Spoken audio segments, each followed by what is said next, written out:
problema ang matagal nang nilimot nila. Isang kasalanan na tinatago-tago ang muling mabubuksan dahil sa isang tao na lilitaw at magiging testigo. Yan ang ating alamin sa kwentong ito. Isang pag-asa ang bibigay ni Joey dito nga kay Dax.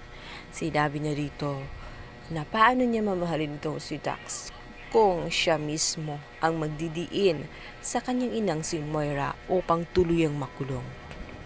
Kaya naman itong si Dax ay nakapag-isip. Ibig ba niyang sabihin na kung hindi na siya titistigo, ay posible na ngang maging sila? Natuwa si Dax dahil nabigyan siya ng kaunting pag-asa. Hindi niya alam na gagamitin lamang siya ni Zoe at matapos makuha ang gusto niya, ay i-chapwera na rin siya nitong si Zoe. Ngayon naman si Dax ay makapagdesisyon na hindi na nga tuloy ang titistigo dito kay Moira. Subalit sa ating palagay ay mukhang hindi na kailangan ni Zoe dahil nariyan na nga itong si Eric. Nagbigay siya ng isang napakagaling na abogado. Bukod pa ron, binigyan pa si Moira ng sapat na pera para lamang tuluyang makalaya. Dahil gustong-gusto ni Eric na muling magambala ang mga tanyag. Ngayong wala na si Doc Carlos, si Moira naman ang papalit sa pwesto niya bilang isang kontrabida. Sisirain niyang muli ang mundo ng mga tanyag. Kaya naman magugulat na lang ang pamilya ng mga tanyag. Isang araw ay nakalaya na itong si Moira at muli na namang magpaparamdam sa kanilang lahat. Bungakala nila ay tuluyan ng matahimik ang kanilang mga mundo dahil wala na si Carlos. Si Moira ay nakakulong na rin. Hindi pa pala magiging happy ending.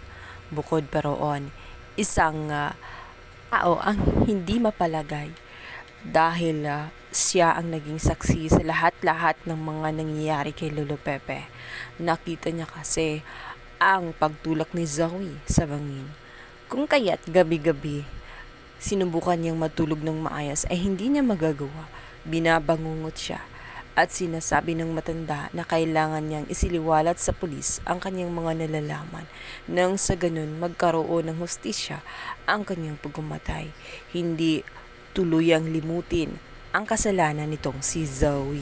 Kalaya man itong si Moira, ngunit isang problema ang haharapin itong si Zoe dahil ang bangungot ng kanyang nakaraan ay muling magpaparamdam dahil sa isang tao na magpapakita sa mga pulis at dito ngayon maglalahad at magsasalaysay sa tunay na nangyari noong mga time ng aksidente.